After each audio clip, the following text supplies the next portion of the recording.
When people say Gordon Durie had a wasted career, they're looking at the bankruptcy and illness that ended his story, but they're missing the incredible journey of a footballer who rose from Scottish lower leagues to Rangers legend, survived controversy, and kept fighting even when everything fell apart. This isn't a story about waste, it's about resilience. Gordon Durie started his career at East Fife in 1981, aged just 16. In 3 years, he scored 26 goals in 81 appearances. His talent was obvious. Hibernian signed him in 1984 while he was still a teenager. At Hibs, he scored 14 goals in 47 games and played in the 1985 Scottish League Cup final. Then came the big move south. Chelsea paid $400,000 for the young Scot in 1986. That was serious money for a player from Scotland back then. The fee showed how highly rated Durie was. His first goal came against Newcastle in late November. The immediate impact was clear. Durie spent 5 productive years at Stamford Bridge. He made 139 appearances and scored 59 goals. He helped Chelsea win the second division title in 1989. His performances caught the attention of bigger clubs. In 1991, Tottenham came calling with a massive $2.2 million bid. Durie scored on his Spurs debut in a 3-2 win at Southampton. His career was reaching new heights. But alongside the success, problems were building. Groin injuries started limiting his appearances. At Chelsea, one serious groin problem restricted him to just 19 games in a season. The injuries would become a recurring theme throughout his career. On 16th of October 1992, Gordon Durie became the first professional footballer in England found guilty of feigning injury. The incident happened during a Premier League match against Coventry at White Hart Lane on 18th of August. After a clash with defender Andy Pearce, referee Dermot Gallagher reported Durie for misconduct. The Football Association disciplinary hearing lasted nearly 4 hours. They banned Durie for 3 matches and ordered him to pay costs. The ban started on 2nd November. Durie immediately appealed through the Players' Union. Gordon Taylor represented him, saying Durie was devastated about damage to his virtually stain-free reputation. The appeal argued that video evidence showed contact and the referee wasn't in the best position to judge, but the commission concluded that contact between the two players did not justify him falling to the ground as he did. This precedent-setting case put Durie under intense public and media scrutiny. His reputation took a serious hit. The controversy happened while Durie was already struggling with injuries. During the 1992-93 season, a groin injury in the 34th minute against Ipswich Town ended his season early. He was sidelined for 7 months. The persistent groin problems spanning Chelsea and Tottenham showed a chronic physical vulnerability that kept limiting his availability. Following his difficult spell at Tottenham, Durie moved to Rangers in 1993. This would become the most successful period of his club career. He made 89 appearances and scored 19 goals for the Glasgow Giants. But the statistics don't tell the full story of his impact. During his time at Ibrox, Durie was part of the Rangers team that achieved 9 leagues in a row. He won 4 consecutive Scottish champion titles from 1993-94 to 1996-97. In the 1995-96 Scottish Cup final, he scored a hat-trick in Rangers' 5-1 victory over Hearts. He also lifted the Scottish League Cup in 1998-99. Despite his achievements, Durie is often regarded as one of the most underrated footballers to play for Rangers. The immense talent within the Rangers squad sometimes overshadowed his individual contributions, but his consistency and professionalism were vital to the team's success. On the international stage, Durie earned 43 caps for Scotland and scored 7 goals. He represented his country at 2 World Cups in 1990 and 1998. He also played in 2 European Championships in 1992 and 1996. For a player who faced so much controversy and injury problems, reaching 4 major tournaments was remarkable. Durie retired as a player in 2001 after a brief spell at Hearts. He declined an offer from Australia and finished his playing career in Edinburgh. In 2010, he moved into coaching as assistant manager at East Fife. In March 2012, he became caretaker manager, then got the job permanently. But in August 2012, disaster struck. After a match, Durie collapsed in the showers. He felt a tingling sensation on his right side and feared he'd suffered a stroke. The collapse was terrifying for everyone involved. Extensive medical tests followed to rule out the worst possibilities. The tests confirmed the cause was a viral thing rather than anything more sinister.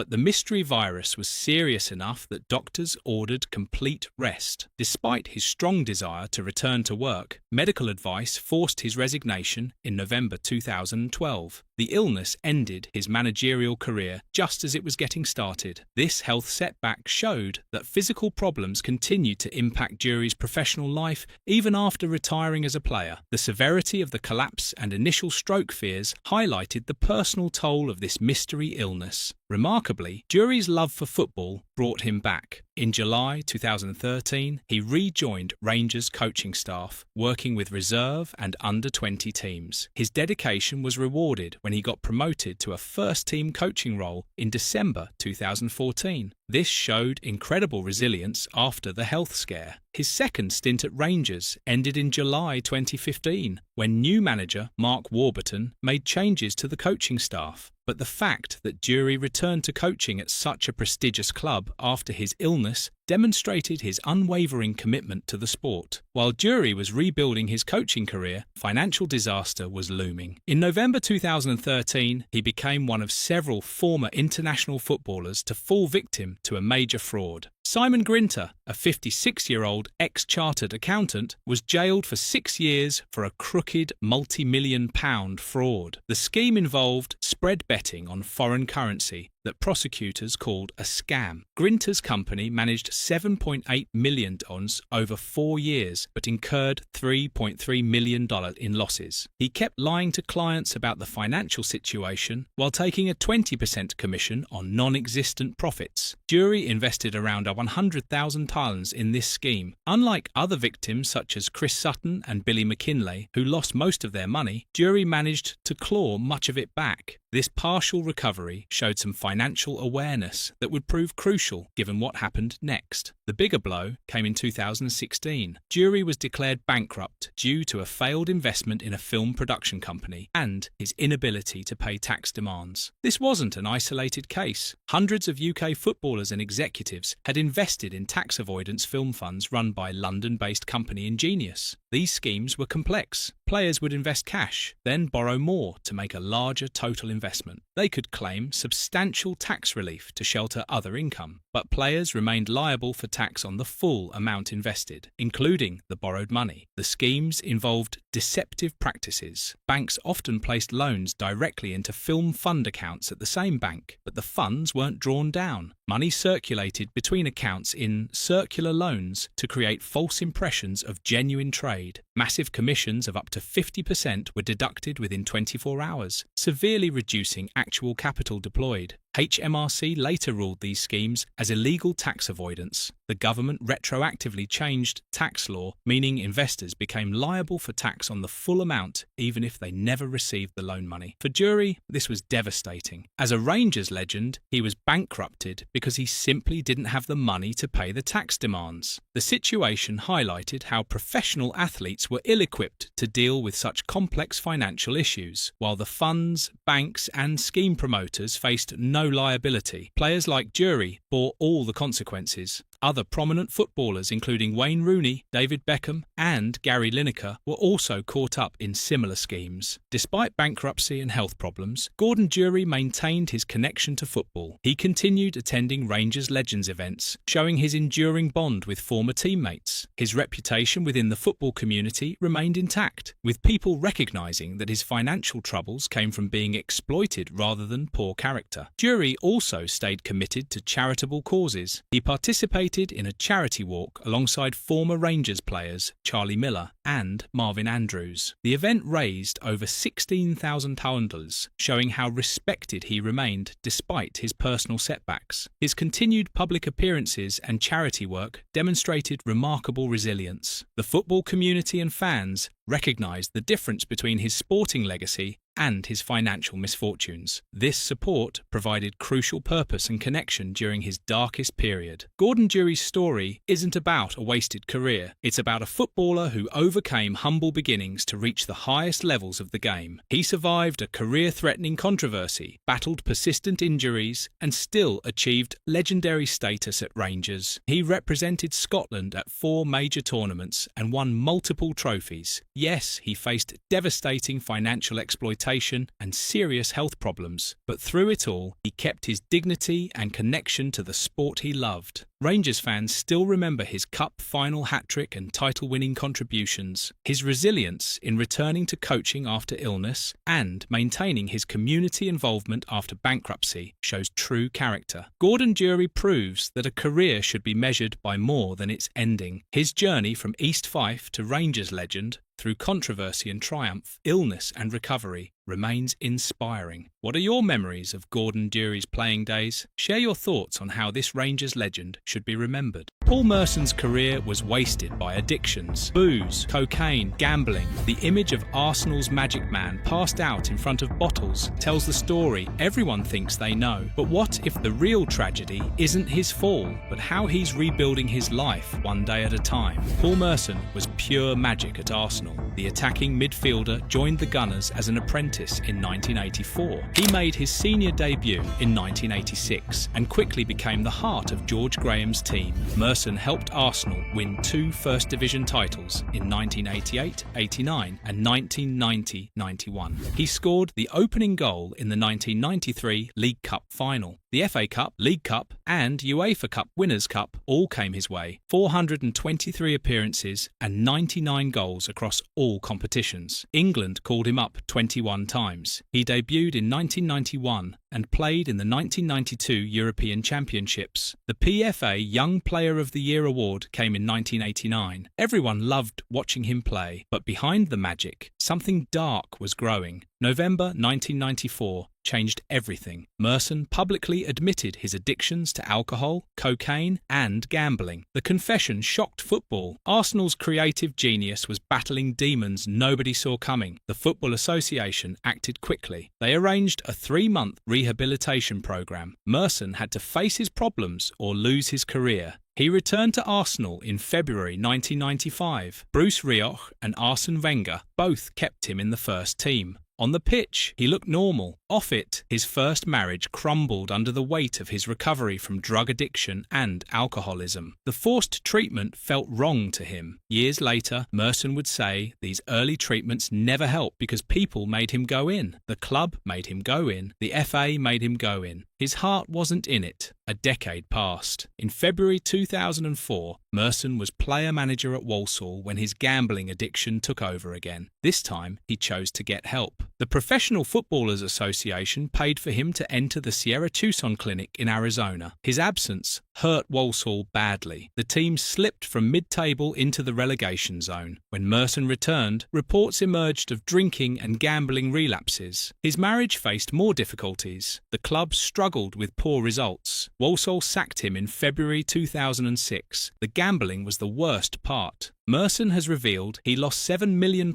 over 3 decades. He would race off the pitch at half-time to check his betting results. The compulsion was so strong, he thought about breaking his own fingers to stop himself calling bookmakers. He hated being in his own skin during his playing career. Real bad panic attacks hit him regularly. The depression was crushing. October 2011 brought more shame. Merson crashed his car on the M40 motorway after drinking. Police arrested him for drink driving. The incident showed his alcohol addiction still controlled him, years after his initial confession and rehabilitation efforts. During the COVID-19 lockdowns, he gambled away £160,000 that was meant as a deposit for a family home. He bet it all on table tennis matches. The addiction never truly left him. Around 2019, Merson hit his absolute lowest point. He wanted to kill himself. He couldn't see a way out. The inner turmoil was overwhelming. Only when gambling left him with nothing did he feel any relief. ITV's Harry's Heroes changed everything in 2019. The documentary series about former England players gave Merson a platform to speak openly about his struggles. Viewers praised his candid discussions about substance abuse and gambling. For the first time, Merson spoke honestly about his battles on national television. He credits the show with saving his life. Before Harry's Heroes, he was drinking at least 35 pints a week and gambling constantly. The show prompted him to get clean himself. This was different from previous attempts. Nobody forced him. He made the decision alone. In the second series, Harry's Heroes, Euro having a laugh, Merson confided in his former Arsenal teammate David Seaman. He told David about attending Alcoholics Anonymous meetings voluntarily. He even went to English-speaking sessions in Paris during filming breaks. This time, he engaged with AA open-hearted and listened. The difference was huge. Merson began using his platform for good. He appeared on Good Morning Britain and Sky Sports programs like The Football Show and The Debate. Mental Health Awareness Week became important to him. He shared practical coping tools and insights. The Football Association's Heads Up campaign welcomed his voice. Public Health, England's Every Mind Matters campaign, did too. FA Cup kickoffs were delayed by a minute to encourage viewers to think about their mental well-being. He contributed to the Heroes Have Heroes series, supporting the Jason Robinson Foundation. His reach in mental health advocacy kept growing. Merson's memoir,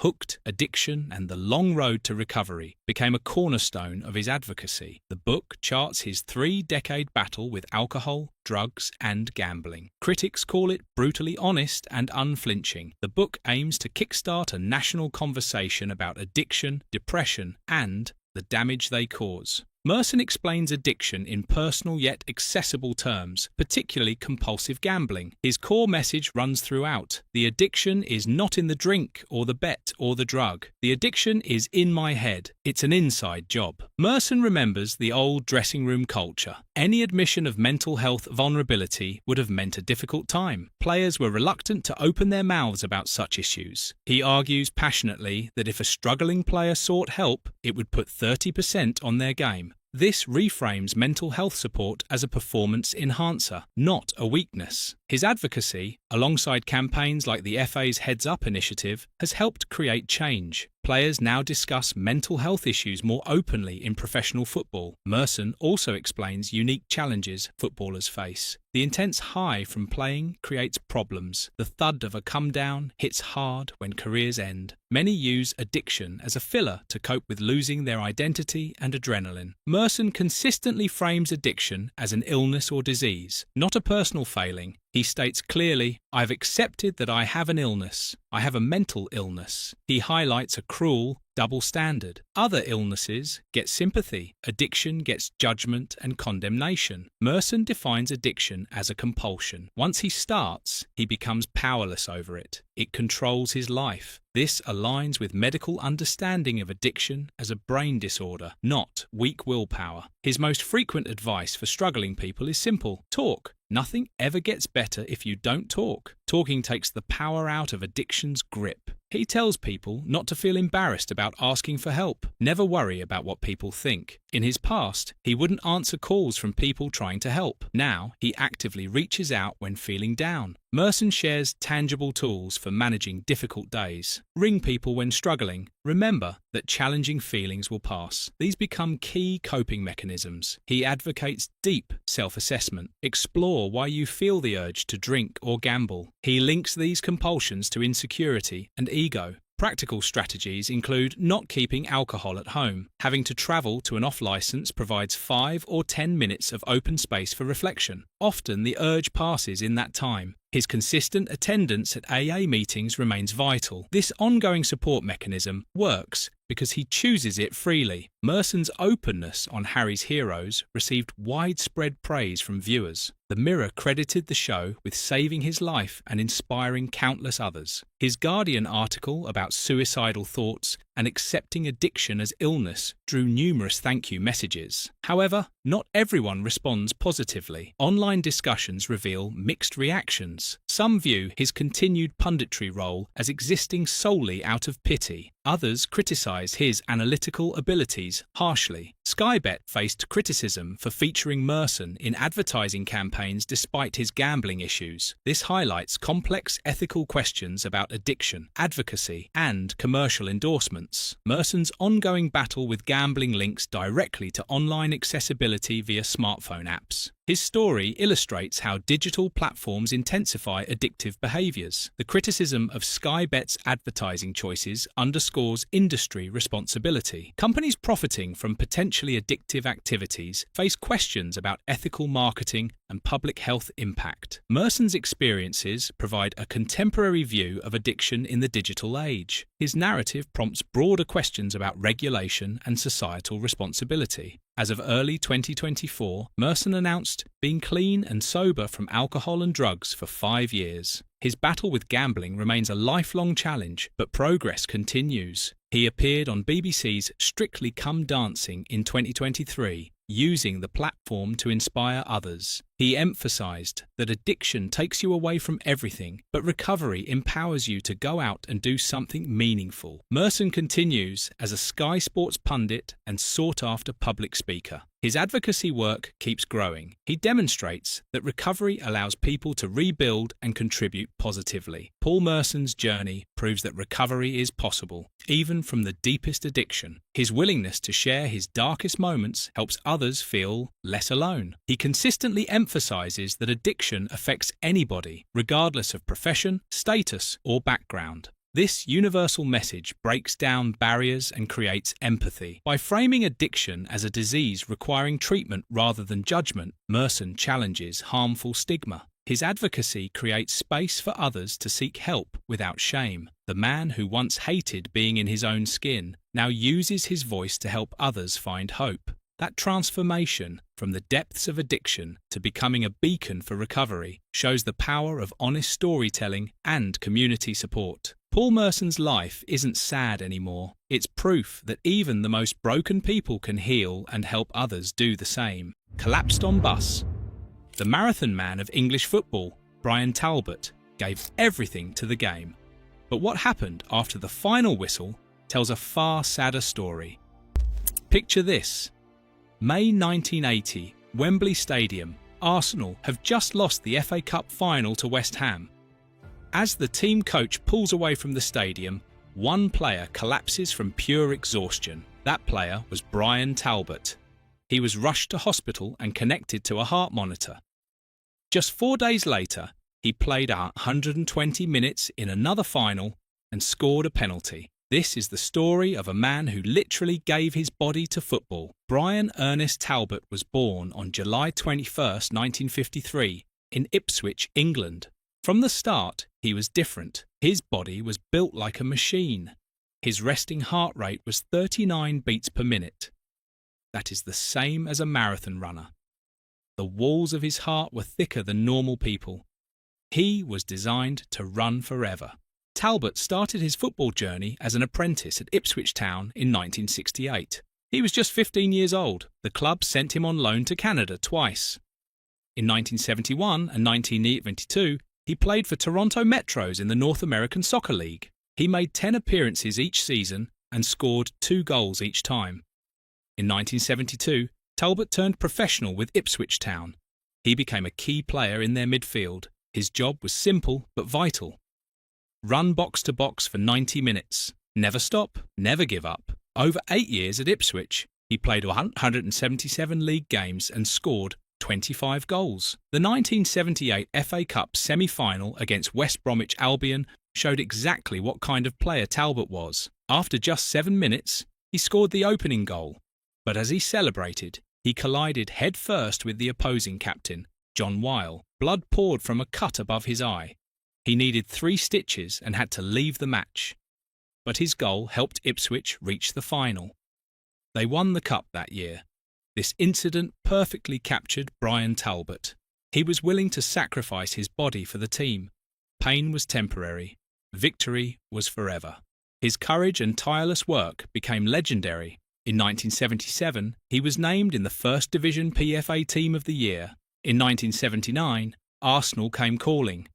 Talbot moved to North London and made an immediate impact. Arsenal won the FA Cup in his first season. This made Talbot the first player in over 100 years to win the FA Cup in back-to-back seasons with different clubs, a record that still stands today. But it was the 1979-80 season that truly showed Talbot's superhuman abilities. Arsenal had a marathon campaign. They reached both the FA Cup final and the European Cup Winners' Cup final. Talbot played in every single match, all 70 games. He was literally ever present. The physical demands were crushing. After losing the FA Cup final to West Ham, Talbot collapsed on the team coach. His body had finally given up. He was taken to hospital and connected to a heart monitor. Doctors were worried about his heart. He missed the post-match reception, because he was too ill to attend. 4 days later, Arsenal faced Valencia in the European Cup Winners' Cup final. Any normal person would still be in hospital, not Brian Talbot. He played the full 120 minutes. The match went to penalties. Talbot stepped up and scored his penalty. Arsenal lost the shootout, but Talbot had shown incredible mental strength. Years later, Talbot said the collapse might have been caused by heat, disappointment, or dehydration. He played it down. But the truth was clear. He had pushed his body beyond its limits. His teammates called him the Marathon Man. His box-to-box running gave creative players like Liam Brady and Graham Rix the freedom to play. Talbot did the dirty work so others could shine. During his 6 years at Arsenal, Talbot made 254 appearances and scored 40 goals. He missed only a handful of matches. His stamina was his superpower. While other players needed rest, Talbot just kept running. But even marathon men get old. In 1985, aged 32, Talbot left Arsenal. He joined Watford for 1 season, then Stoke City for 2 years. His body was slowing down, but his brain was still sharp. In 1988, Talbot joined West Bromwich Albion as player-manager. This was his chance to use his football knowledge from the dugout. At first, things looked promising. The team competed for promotion. But football management is cruel. A late-season collapse in 1989 saw them miss the playoffs. The next season was worse. They barely avoided relegation. In 1991, West Brom suffered a shocking FA Cup defeat to non-league Woking. The scoreline was 4-2. It was embarrassing. Talbot was sacked shortly after. The club was relegated to the 3rd Division that same season. Next came Aldershot, a 4th Division club in serious financial trouble. Talbot took the player-manager role in 1991. The club was falling apart. Poor results on the pitch matched the chaos off it. The club had big ambitions and serious money. They spent a record £180,000 on Justin Jackson, the highest transfer fee between non-league clubs at the time. Under Talbot's guidance, Rushden and Diamonds won the Football Conference in 2001. They were promoted to the Football League for the first time. 2 years later, they won the 3rd Division title. Talbot's record was impressive: 3 wins, 88 draws, and 90 losses from 341 games, a win rate of nearly 48%. In March 2004, Talbot left Rushden to manage Oldham Athletic. He kept them in Division 2 and even guided them to a famous FA Cup victory over Premier League Manchester City. But a 7-match losing streak ended his time there. His final management job in England was at Oxford United. He joined in May 2005, but lasted less than a year. The team struggled in League Two, and Talbot was dismissed in March 2006. But Malta called once more. Between 2006 and 2008, Talbot managed Marsaxlokk. He guided them to another domestic league title and a place in the Champions League. In February 2017, Fulham promoted him to Chief Scout and Assistant Director of Football Operations. Today, Brian Talbot is still at Fulham. He is 72 years old. The man who once collapsed from exhaustion now works quietly behind the scenes. He watches matches, studies players, and provides reports. His marathon running days are over, but his football brain is still active.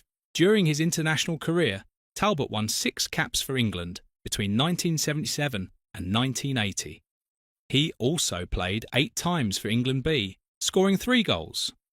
From 1984 to 1988, he served as chairman of the Professional Footballers Association. This role showed the respect other players had for him. Looking back at Brian Talbot's career, the numbers tell only part of the story. As a player, he made 621 appearances and scored 89 goals. As a manager, his overall record was 227 wins, 157 draws, and 170 losses from 554 games. But statistics cannot capture his true impact. Talbot was inducted into the Ipswich Town Hall of Fame in 2013.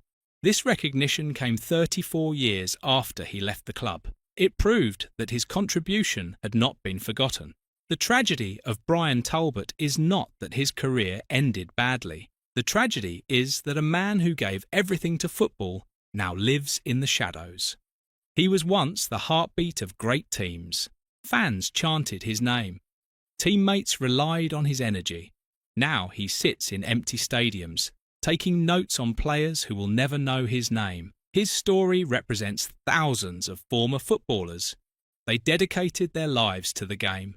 They sacrificed their bodies for our entertainment, but when the cheering stops, many are forgotten.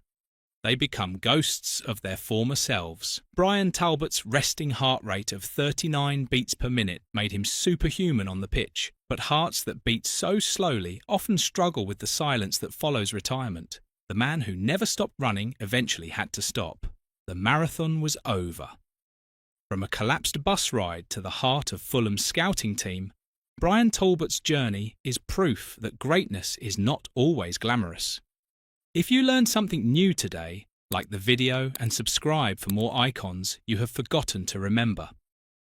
Danny Thomas at 44. How he lives is sad, but not for the reasons you think. This man was meant to be one of England's best until one moment took it all away. And what happened next? It's not tragedy, it's something far more powerful. Daniel Joseph Thomas. Born November 12th, 1961 in Worksop, England. A boy who would grow up to break hearts and then heal them. His story spans decades, from playing fields to treatment rooms, from White Hart Lane to Florida clinics. At just 10 years old, Danny joined Coventry City. The club spotted something special, raw talent that couldn't be taught, natural ability that burned bright from day one. By 17, he was making his senior debut. Most kids his age were still dreaming. Danny was living it. He started as a midfielder. Then came 1980. Injuries hit the squad. The manager needed bodies. He threw Danny in at full-back against Aston Villa. What was meant to be a quick fix became permanent. Danny found his home, a position that would define his career. Speed like lightning, runs that left defenders trailing, passes that split lines with surgical precision, tackles that won the ball and the crowd's hearts. Within a year, Danny was Coventry's Player of the Season. At 18 years old, the youngest winner in the club's history, but his talent stretched beyond club football. England schoolboys called first. 9 caps. 3 goals, the first taste of international glory. Then came the under-21s, 7 appearances between 1981 and 1984. Danny holds a record no other English player can claim. He won the UEFA Under-21 Championship twice, a feat unmatched in English football history. By 1983, the senior team came calling. 2 caps for England. At 21, Danny Thomas was living every footballer's dream. The boy from Worksop was representing his country on the biggest stage. Managers were taking notice. Scouts were watching. His name was spreading across Europe. June 1983 changed everything again. Dave Sexton left Coventry. The manager who gave Danny his chance was gone. The man who believed in him first was moving on. Time to move on. Tottenham Hotspur came knocking, £250,000. Big money back then, big expectations too. Danny was heading to White Hart Lane. His Spurs debut came on August 27, 1983, Ipswich Town away, a 3-1 defeat. Not the start he wanted, but the fans saw something they loved. And past wingers. A shot like a cannon, always smiling, always trying. Danny Thomas became a crowd favourite fast. 27 league games in his first season, but bigger things were coming. The 1984 UEFA Cup final, Tottenham versus Anderlecht. 2 legs, glory or heartbreak. The first leg ended 1-1. Spurs felt they deserved more. The second leg at White Hart Lane, emotions running high, the crowd electric. But Anderlecht fought back. Regular time couldn't separate them. Extra time came and went. Penalties. Danny wasn't one of the first 5 takers. Then Mickey Hazard got injured. Someone had to step up. Danny walked forward, the weight of White Hart Lane on his shoulders. Score and win the cup. Miss and face the music. He struck it well. Clean contact. Good height, but Jackie Muniran guessed right. The save broke Danny's heart. He wanted the ground to swallow him up. 60,000 people watching. His penalty miss. Their dreams hanging by a thread. Then something magical happened. The Spurs fans didn't turn. They didn't boo. They didn't blame. Instead, they sang. There's only one Danny Thomas. Louder and louder. A broken young man walking back to halfway. But his people were lifting him up. Steve Perryman and Mickey Hazard said it later. That moment defined what Tottenham meant, the bond between club and supporters, pure and unbreakable. Maybe it inspired Tony Parks. Maybe it gave him strength. Parks saved the next penalty. Spurs won the cup. Danny got his winner's medal from despair to euphoria in seconds. The most surreal experience of his life. That's what he called it years later. And the fans? They never forgot. They had seen his character, his willingness to take responsibility, his pain when it went wrong. The years that followed brought promise and frustration. Injuries kept creeping in, minor ones at first, nothing too serious, but they limited his playing time. He'd get fit, then get hurt again. The pattern repeated. 85-86 started well. Danny was back in the first team. Right back again. He even scored against Oxford United, one of his trademark powerful shots. But the injuries kept coming, small ones that added up. March 1987, Queen's Park Rangers at home. Just another league game. Danny was playing well. Then Gavin Maguire came in late. A reckless tackle, completely unnecessary. Danny went down screaming. The pain was instant and horrible. His knee was destroyed. Ligaments damaged beyond repair. Tried everything. Surgery, physio, rest, more surgery. Danny spent a year fighting to get back, a year of hope turning to despair. But some injuries don't heal, some dreams don't come back. Aged 26, Danny Thomas retired from football. The boy who had everything was broken. Unfulfilled potential. That's what everyone said. Could have been England's first choice for years. Could have won more trophies. Could have been remembered as one of the best. The settlement came later. £130,000. Compensation for a career cut short. Money couldn't buy his dreams back, but it could buy something else. A future. Most players would have taken the money and disappeared, found a pub to run, done some coaching, lived on memories. Not Danny. He had a different plan, a better plan. Straight to physio school. That's what his friends said. Danny used his settlement to fund a degree, then a master's degree. The Professional Footballers Association helped too. They saw a young man willing to rebuild, willing to learn. Sports injuries became his specialty. The irony was perfect. The thing that ended his career would become his life's work. Danny Thomas, the footballer destroyed by injury, would become Danny Thomas, the man who healed them. West Bromwich Albion gave him his first job, club physio for a short period, learning the trade from the inside, then back to Coventry, his own practice in the Midlands, building a reputation, helping players return from injury, using his experience to guide them. The empathy was real. Danny knew what they felt, the fear, the doubt, the long nights wondering if they'd play again. He'd been there, lived it, survived it. Now he was helping others do the same. Years passed, the practice grew, Danny's reputation spread. Then a new chapter. America called, Florida became home, a private practice treating outpatients, athletes and weekend warriors alike, all needing help, all getting the best care. By 2020, Danny had been a physiotherapist for 26 years, longer than most footballers play. The second career had become the main career. The forced change had become a chosen path. Back in England, the love never died. Spurs fans still sing his name. When he visits White Hart Lane, the reception is warm. They remember the young fullback who gave everything, who stepped up in the biggest moment, who showed them what courage looked like. Coventry inducted him into their Hall of Fame. The boy who joined at 10, the teenager who became a star, the man who showed that setbacks don't define you, actions do, choices do. Danny's story isn't sad. It's inspiring. Yes, his playing career ended too soon. Yes, he missed out on international glory. Yes, the injury was cruel and unfair. But what came next? That's where the real victory lives. He took his pain and turned it into purpose. Took his broken dreams and built new ones. Helped thousands of people overcome injuries just like his. Created a legacy that stretches far beyond football pitches. The boy from Worksop learned that success has many faces. Trophies and caps matter. But so does helping others. So does refusing to give up. So does turning your worst moment into your greatest strength. When Spurs fans sang, "There's only one Danny Thomas" that night in 1984, they were right. There really is only one. A footballer who became a healer. A dreamer who rebuilt his dreams. A man who proved that the final whistle isn't always the end. Sometimes it's just the beginning of something better. If you believe there's more to football than goals and trophies, hit like and subscribe.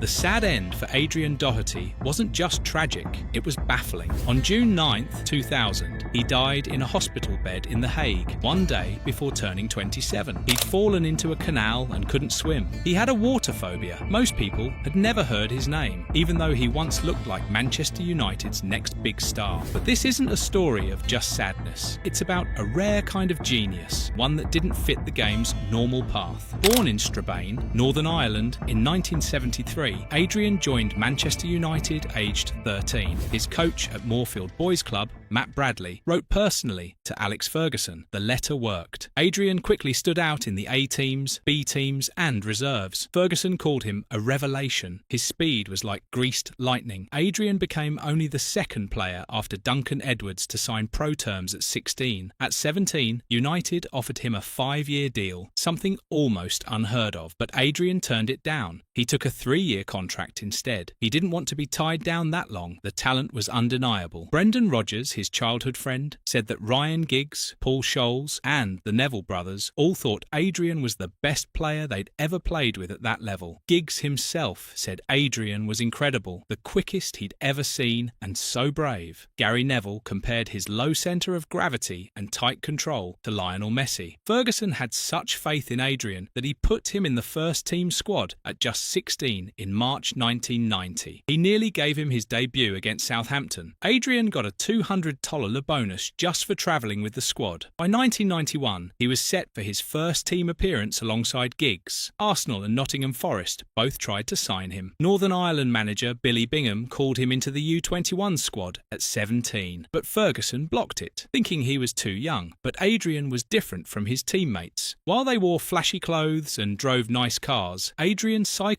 to training on an old second-hand bike. He wore baggy Aran sweaters and had a guitar slung over his shoulder. He was obsessed with Bob Dylan, wrote poetry and formed a band called the Mad Hatters. Adrian loved busking in Manchester city centre. He played improvised Dylan songs and enjoyed it more than playing football. Robbie Savage, a player from the year below, remembered hearing Adrian strumming in the next room. Brian McClare recalled his personality and intelligence, how much he loved talking about books and ideas. He showed no interest in haircuts or cars. While his teammates drove to training even for short distances, Adrian pedalled his old bike to the Cliff, United's training ground. He preferred busking to attending first-team games. He once said nearly all the apprentices were U2 fans and none of them were hip. Adrian was also immensely shy. Moving to Manchester at 16 left him with crippling homesickness. The club had to give him leave to return to Strabane. The apprentice digs were promised as a home from home, but the reality was different. There was a culture of intimidation and humiliation. Initiation trials included putting apprentices in tumble dryers, kicking balls in their faces and stripping them. Paul Scholes later said he hated it. These practices only stopped when a parent complained. For Adrian, this environment was particularly tough. Combined with his shyness and homesickness, he initially rejected a contract offer. He felt alienated from his teammates. He struggled to bond with the class of '92, even though they respected his talent. Then came February 23rd, 1991. Playing in a reserve game against Carlisle United, Adrian tore his cruciate ligament.